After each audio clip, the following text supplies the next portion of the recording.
Hello dear students, welcome back to CSE tutorial. In this video of class 9, you are going to learn the chapter Fundamental Unit of Life. इस chapter के NCERT question answers हम इस video के अंदर करेंगे. NCERT के जो in between questions दे रखे हैं आपको, इन टेक्स्ट क्वेश्चन जिसको हम बोलते हैं, उसको मैंने इस वीडियो में कवर किया है. तो ये पेज नंबर 59 का क्वेश्चन है. The first question is who discovered cells and how. Cells की डिस्कवरी किसने की थी और कैसे की थी? तो इसका आंसर है Robert Hooke discovered cell in 1665 while examining thin slice of cork through a self-designed microscope. He saw that the cork resembled the structure of honeycomb, consisting of many little compartments. These small compartments are called cells. Robert Hooke ने cell की discovery की थी in the year of 1665 जब वो Kock के एक टुकड़े को अपने खुद के डिजाइन किए गए माइक्रोस्कोप के नीचे देख रहे थे. कॉक मतलब पेड़ की छाल का एक टुकड़ा. उन्होंने उसको जब अपने खुद के डिजाइन किए गए उसके नीचे माइक्रोस्कोप के नीचे देखा तो उन्होंने देखा उसके अंदर इस टाइप के छोटे छोटे कंपार्टमेंट नजर आ रहे थे. जैसे आपने अगर कभी मधुमक्खी का छत्ता देखा हो उसमें इसी टाइप के छोटे छोटे कंपार्टमेंट्स होते हैं और इन स्मॉल बॉक्सेस को सेल्स कहा जाता था. तो इसीलिए उन्होंने इस डिस्कवर की हुई चीज का नाम सेल रखा. सेकेंड क्वेश्चन है why is the cell called the structural and the function unit of life. Cell को स्ट्रक्चर और फंक्शन यूनिट ऑफ लाइफ क्यों कहा जाता है? तो इसका आंसर है the group of cells from a tissues further an organ and ultimately an organ system. They perform fundamental functions and the life processes such as respiration, digestion, excretion in both unicellular and multicellular organisms. Hence the cell is referred as the structural and the fundamental unit of life.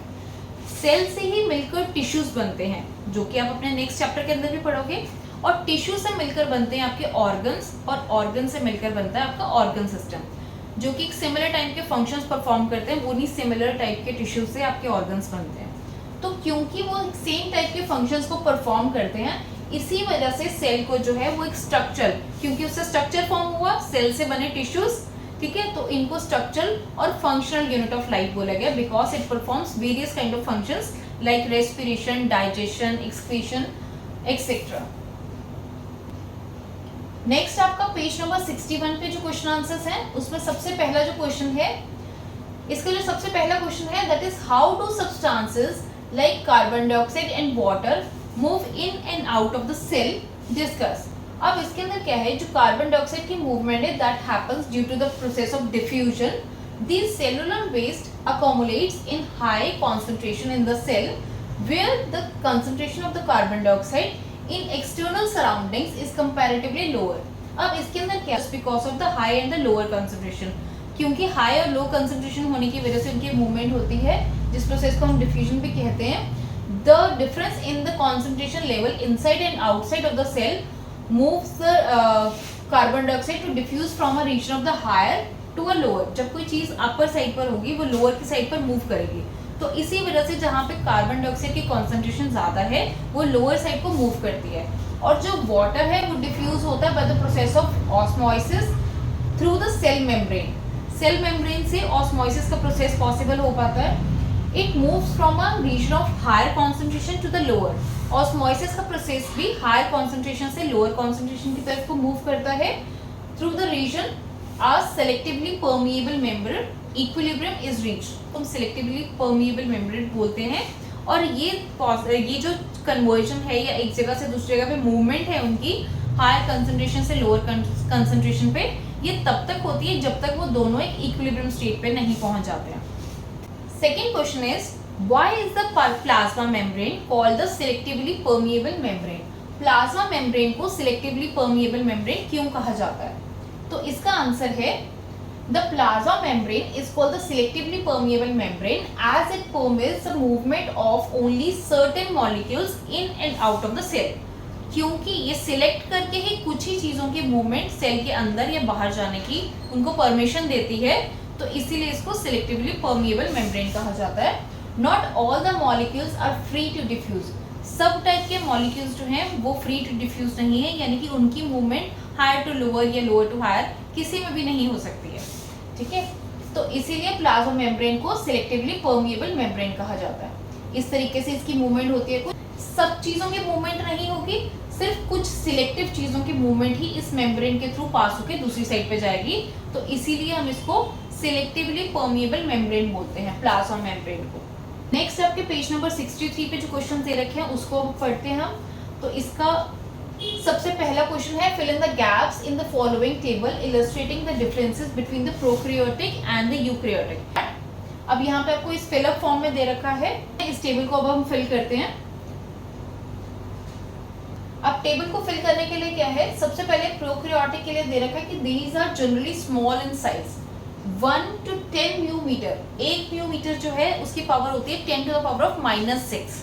तो उसके accordingly आप देख लो इसका size कितना छोटा है। वहीं जो दूसरी तरफ आपके यूकैरियोटिक्स हैं उनका size as compare to the prokaryotic larger होता है। They range from the 5 to 100 mu meters. Second point है, the nuclear region is poorly defined due to the absence of a nuclear membrane and known as the nucleoid. जो इसका nuclear region है वो बहुत ही poorly defined रहता है और उसके अंदर क्योंकि न्यूक्लियर मेम्ब्रेन नहीं होती है और उसको हम न्यूक्लियोइड बोलते हैं। बट इसके अंदर यूकैरियोटिक्स के अंदर वेल डेवलप्ड सेल्स हैं, तो उसके अंदर न्यूक्लियस के अराउंड जो मेम्ब्रेन है उसको हम न्यूक्लियर मेम्ब्रेन बोलते हैं, वो प्रेजेंट होती है। इनके अंदर सिंगल क्रोमोसोम होता है, वहीं दूसरी तरफ जो आपके यूकैरियोट्स हैं उनके अंदर एक से ज्यादा यानी कि मोर देन 1 जो है वो प्रेजेंट रहता है। यूकैरियोटिक के अंदर मेम्ब्रेन बाउंड सेल ऑर्गेनेलीज जो है वो एब्सेंट रहती हैं, और जो यूकैरियोटिक्स हैं प्रोकैरियोटिक के अंदर मेम्ब्रेन बाउंड सेल ऑर्गेनेलीज जो है वो एब्सेंट रहती हैं। यूकैरियोटिक के अंदर मेम्ब्रेन बाउंड सेल ऑर्गेनेलीज जो है वो प्रेजेंट रहती हैं।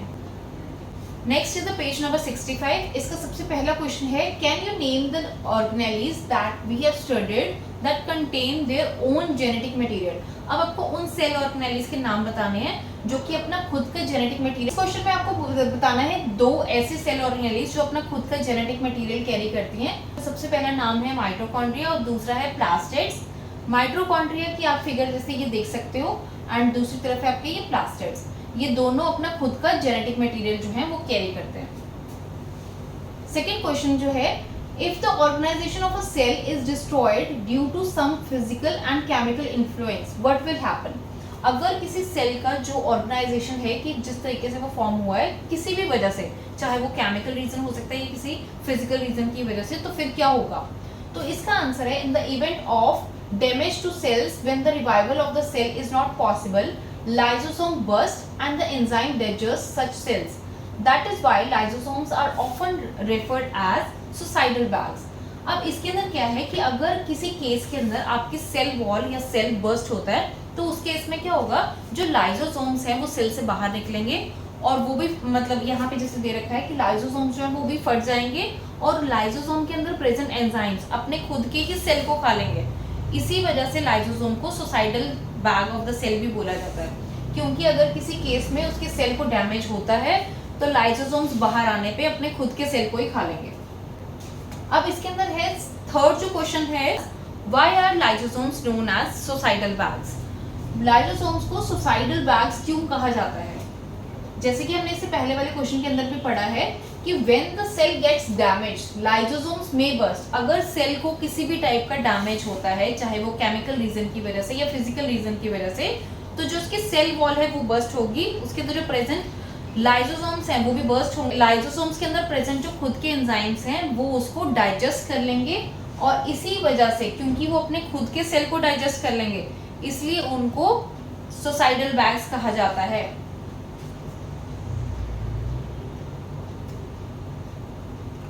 अगर किसी केस के अंदर सेल को किसी भी टाइप का हार्म होता है या सेल वॉल डैमेज होती है तो उसके अंदर प्रेजेंट जो ये लाइसोसोम्स हैं ये फट जाएंगे और इसके अंदर प्रेजेंट जो एंजाइम्स हैं जो कि डाइजेशन का काम करते हैं वो एंजाइम्स वो फटकर बाहर आने की वजह से वो अपने खुद के ही सेल को डाइजेस्ट कर लेंगे।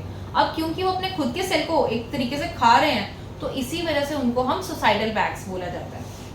Fourth question is, where are proteins synthesised in cell. Fourth question में आपसे पूछा जा रहा है कि प्रोटीन का सिंथेसिस किसी भी सेल के अंदर कहाँ पर क्यों होता है। तो इसका आंसर है, protein synthesis in cell take place in ribosomes. Protein जो है वो राइबोसोम्स के अंदर सिंथेसाइज होता है। Hence the ribosomes are often referred as the protein factories. इसी वजह से ही राइबोसोम्स को प्रोटीन फैक्ट्रीज भी कहा जाता है। Ribosomes are particles that are found attached to the rough endoplasmic reticulum.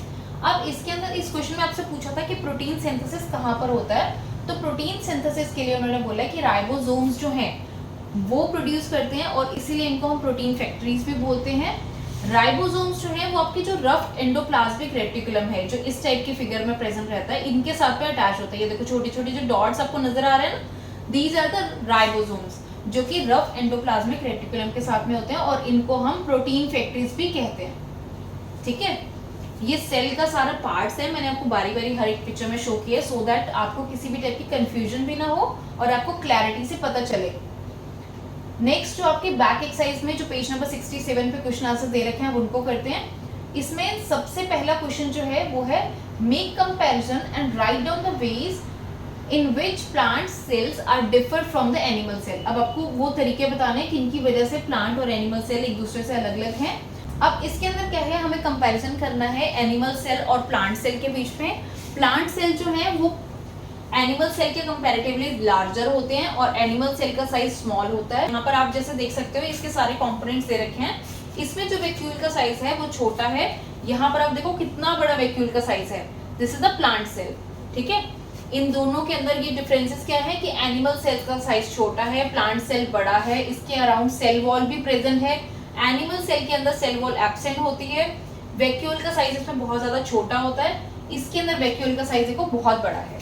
ठीक है, सेकेंड क्वेश्चन के अंदर आपके प्रोकैरियोटिक एंड यूकैरियोटिक के अंदर डिफरेंस है जो कि हम अभी पहले भी 2-3 क्वेश्चंस पहले भी कर चुके हैं, तो आप वहां से एक बार रिवाइज कर सकते हो। थर्ड जो क्वेश्चन है, what would happen if the plasma membrane raptures और ब्रेक्स। अगर प्लाज्मा मेम्ब्रेन ब्रेक होती है या उसके ऊपर कुछ भी उसको नुकसान होता है तो फिर क्या होगा, तो इसका आंसर है the plasma membrane regulates the movement of substances in and out. हमने पढ़ा कि प्लाज्मा मेम्ब्रेन जो है वो अपने इनसाइड और आउटसाइड जाने के लिए सब्सटेंसेस को रेगुलेट करती है by the process of diffusion or the osmosis. If the plasma membrane of the cell is ruptured, then the cell might leak out all its content and therefore the cell will die. अगर plasma membrane को कुछ भी harm होता है तो उसकी वजह से क्या होगा, क्योंकि उसके अंदर का सारा मटेरियल बाहर निकल जाएगा। जैसे अगर बलून के ऊपर में कोई पेन मारो तो उसकी हवा सारी निकल जाएगी ना बाहर। सिमिलरली अगर प्लाज्मा मेम्ब्रेन को किसी भी टाइप का नुकसान होता है तो उसके अंदर का सेल का जो भी मटेरियल है वो बाहर निकल जाएगा और उसकी वजह से सेल जो है वो खत्म हो जाएगा। Fourth question is what would happen to the life of a cell if there was no Golgi apparatus. अगर सेल के अंदर गोल्गी अपरेटस होता ही नहीं तो फिर क्या होता, इसका आंसर है the Golgi apparatus consist of stacks of membrane bound vessels whose functions are. Golgi apparatus के फंक्शन क्या क्या है, सबसे पहले स्टोरेज है, पैकिंग है, मैन्युफैक्चर है। Without Golgi apparatus cell will be disabled from packing and dispatching materials. अगर गोल्गी अपरेटस नहीं होगा तो सेल कोई मटेरियल को पैक करके भेजेगा ही नहीं आगे। तो Golgi apparatus is also involved in the formation of cells. Golgi apparatus जो है वो सेल की फॉर्मेशन में भी हेल्पफुल रहता है। Hence the absence of Golgi apparatus cell will not be produced. और अगर वो पैक करके आगे नहीं भेज रहा, गोल्गी अपरेटस है ही नहीं तो सेल आगे फर्दर प्रोड्यूस नहीं होंगे। तो इसी की वजह से गोल्गी अपरेटस जो है वो सेल की लाइफ के लिए रिक्वायर्ड रहता है।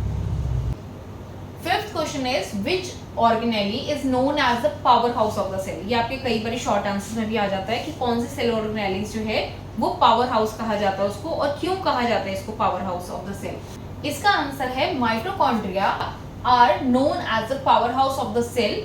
मिटोकॉन्ड्रिया जो है उसको power house of the cell कहा जाता है। अब इसको क्यों कहा जाता है power house of the cell, because it releases energy required for the different activities of the cell. जो भी सेल को काम करने के लिए अलग अलग एक्टिविटीज को परफॉर्म करने के लिए एनर्जी रिक्वायर्ड होती है, उसको वो एनर्जी माइटोकॉन्ड्रिया प्रोवाइड करता है। Mitochondria releases energy in the form of ATP. इसकी फुल फॉर्म भी आती है वो कई बार, जिसको हम बोलते हैं एडिनोसिन ट्राइफॉस्फेट। इन मॉलिक्यूल्स को वो रिलीज करती है एनर्जी की फॉर्म में, which is essential for the numerous chemical activities of life. Cell की लाइफ के लिए और सेल के अंदर बहुत सारे फंक्शंस होते हैं, उनके लिए ये जो केमिकल है इस फॉर्म के अंदर एनर्जी जो है उसको प्रोवाइड की जाती है। Hence ATP is referred as the energy currency of the cell. अगर आपको आता है क्वेश्चन में कि name the energy currency of the cell तो आप लिखोगे ATP. If the question is asked to you the power house of the cell, so it is mitochondria. क्योंकि जैसे आपके पास में पैसा है, पैसे को यूज आप लाइक मनी या तो आप नोट की फॉर्म में या सिक्कों की फॉर्म में यूज करते हो, सो it is that form of energy. ATP जो है वो आपके लिए वो मनी का काम करती है, इसीलिए हम इसको energy currency of the cell बोलते हैं। 6th question is where do the lipids and proteins constituting the cell membrane get synthesised. जो प्रोटीन्स और लिपिड्स हैं वो कहाँ पर सिंथेसाइज होते हैं किसी सेल मेम्ब्रेन के अंदर? इसका आंसर है the proteins and the lipids are synthesised in the ER, जिसको हम एंडोप्लाज्मिक रेटिकुलम बोलते हैं। यहाँ पर जो है इनकी सिंथेसिस होता है। जो RER यानी कि रफ एंडोप्लाज्मिक रेटिकुलम है has the particles attached to its surface called the ribosomes। अभी हमने 2 क्वेश्चंस पहले पढ़ा था राइबोसोम्स के बारे में, जो कि प्रोटीन सिंथेसाइज करते हैं। These ribosomes are the site for the protein synthesis। और लिपिड्स के लिए SER यानी कि smooth endoplasmic reticulums, these helps in the manufacture of the lipids। और ये जो है वो लिपिड्स के मैन्युफैक्चर में हेल्प करते हैं। रफ एंडोप्लाज्मिक रेटिकुलम जो है वो प्रोटीन के लिए, और जो स्मूथ एंडोप्लाज्मिक रेटिकुलम है वो लिपिड्स के लिए। 7th क्वेश्चन है how does amoeba obtain its food. Amoeba जो है वो अपना खाना किस टाइप से प्राप्त करता है? हमें पता है अमीबा जो है वो सिंगल सेल ऑर्गेनिज्म है, उसके कोई हाथ पैर नहीं है। जब उसको ड्रॉ भी करते हो आप, कुछ भी उसके रफ फिगर बनाते हो, तो अमीबा अपना खाना प्राप्त कैसे करता है? उसका तो मुंह हाथ पैर कुछ भी नहीं है। तो इसका आंसर है amoeba obtain its food through the process of endocytosis. Endocytosis एक ऐसा प्रोसेस है जिसके अंदर वो एक फॉल्स फीट, जिसको हम सूडोपोडियास बोलते हैं, pseudo means the false, podia means the feet, उनको बनाकर खाने के पास में लेके जाता है और फिर उसको कनेक्ट करके खाने के पार्टिकल को अपने में इनगल्फ कर लेता है, और उसको डाइजेस्ट करने के बाद में एक्सक्रीशन का प्रोसेस भी इसी के थ्रू करता है वो। इस प्रोसेस को एंडोसाइटोसिस कहा जाता है, जिस प्रोसेस से अमीबा जो है वो अपना खाना प्राप्त करता है। As its cell membrane is flexible enough, the food particles are engulfing, forming a food vacuole riddling, in which it is assisted by the pseudopodia. Amoeba secrete the digestive enzyme to bring the digestion of the engulfed particle once it is trapped. Amoeba जो है वो कुछ digestive enzymes को release करता है, जिसके through वो उस फूड पार्टिकल को डाइजेस्ट कर सके जो उसने ट्रैप किया है। अगर आपको नाम आता है कि name the process through which amoeba obtain its food, so that process name is endocytosis. 8th is what is osmosis। osmosis क्या है? ये अभी भी हमने कई बार इस क्वेश्चंस के अंदर टर्म पढ़ी है। osmosis is the process of the movement of water molecule from the region of higher concentration through a semi-permeable membrane to the region of the lower concentration। osmosis जो है ये देखो, जैसे हायर कॉन्सेंट्रेशन से lower concentration की तरफ को जो मूवमेंट चल रही है पार्टिकल्स की, उस प्रोसेस को ऑस्मोसिस कहा जाता है। ये मूवमेंट ज्यादातर वाटर मॉलिक्यूल्स के अंदर होती है। जैसे आपने घरों में देखे होंगे आरओ लगे हुए हैं, जो हमारे आरओ के फुल फॉर्म है दैट इज रिवर्स ऑस्मोसिस, ठीक है, जिसके थ्रू वो जो मिट्टी के पार्टिकल्स हैं उनको क्लीन करते हुए उसके अंदर जो भी और पार्टिकल्स प्रेजेंट है आपका वाटर जो है वो फिल्टर करके प्रोवाइड करता है आपको। इस टाइप से आपके जो हायर से लोअर कॉन्सेंट्रेशन तक, जब तक उसकी मूवमेंट एक इक्विलिब्रियम स्टेट तक नहीं पहुंच जाती है तब तक ये मूवमेंट होती है। 9th क्वेश्चन इज, अब आपको 9th क्वेश्चन के अंदर दे रखा है दैट आपको ये ऑस्मोसिस का एक एक्सपेरिमेंट करना है, जिसमें आपने 4 पील पोटैटोज जो है वो लिए हैं। आपको बोला है कि take 4 peel potato halves and scoop each one out of to make the potato cup. Potatoes लेके उसको कट करके उसके बीच में से स्कूप आउट करना है ताकि वो एक कप की शेप में बन जाए। इन 4 में से एक पोटैटो कप को आपने बॉईल करना है। Put each potato cup in the trough containing water. अब इसके अंदर आपने जो पानी कंटेन करते हो उस थ्रो के अंदर आपने इसको रखना है।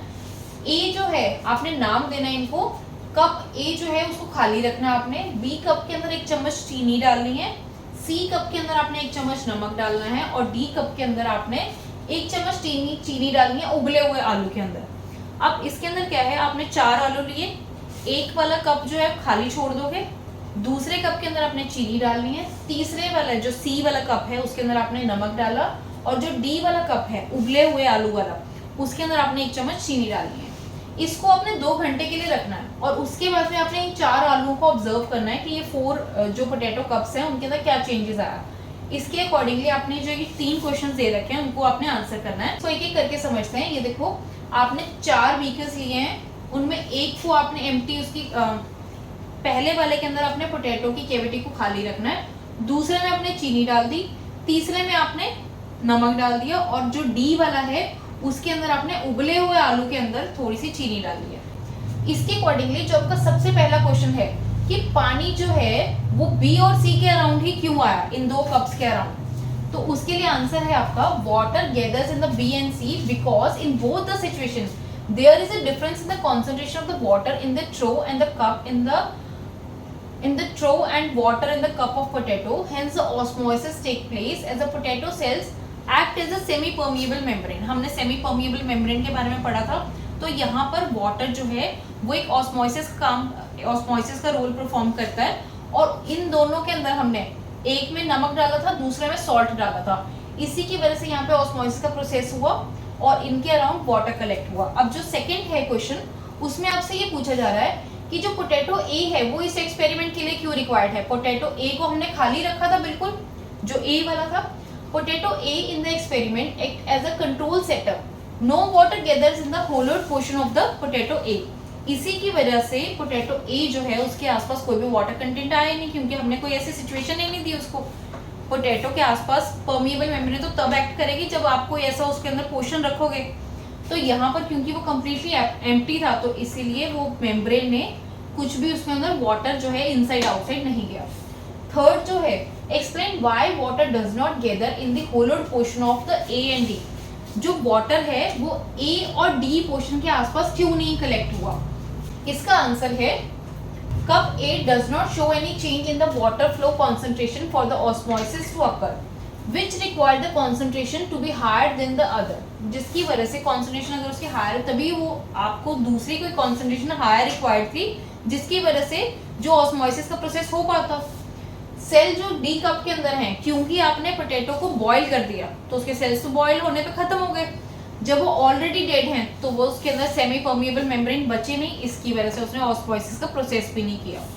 सो the cell in the cup D are dead, thus there is no existence of the semi permeable membrane for the water to flow, consequently osmosis does not occur। इसी की वजह से उसमें ऑस्मोसिस का प्रोसेस नहीं हुआ। ए वाले के अंदर आपने कोई ऐसा मीडियम नहीं दिया था उसको कि वो हायर टू लोअर कंसंट्रेशन में कुछ भी मूवमेंट होती। डी के अंदर वो सेल ही खत्म हो चुके थे, इसकी वजह से उसमें कोई मूवमेंट नहीं हुई। इन दोनों के अंदर दो मीडियम्स प्रेजेंट थे, शुगर एंड द सॉल्ट, जिसकी वजह से ऑस्मोसिस का प्रोसेस हुआ और जो वाटर था वो उसमें फिल हो गया। 10th question is which type of cell division is required for growth and repair of body and which type is involved in the formation of gametes. अब आपको बताना है कि किस टाइप की डिवीजन जो है वो रिक्वायर्ड है किसी भी बॉडी की ग्रोथ के लिए या रिपेयर के लिए, और कौन सा जो डिवीजन है वो रिक्वायर्ड होती है फॉर्मेशन ऑफ गैमेट्स के लिए। तो इसका आंसर है there are two ways in which the cell divides. सबसे पहला है mitosis which is required for the growth and the repair of the body, and the second is the meiosis which is required for the formation of gametes. तो दो type की cell divisions रहती हैं, mitosis and the meiosis. Mitosis जो है growth and the repair of the body, और जो meiosis है वो फॉर्मेशन ऑफ गैमेट्स के लिए। Thanks for watching dear students. I hope you find this video useful. Don't forget to hit the like button. नए हो तो चैनल को सब्सक्राइब करो, और आपको अगर वीडियो के रिलेटेड या क्वेश्चन आंसर्स में कोई भी प्रॉब्लम आ रही है तो आप मुझे कमेंट सेक्शन में लिख के पूछ सकते हो। Thank you.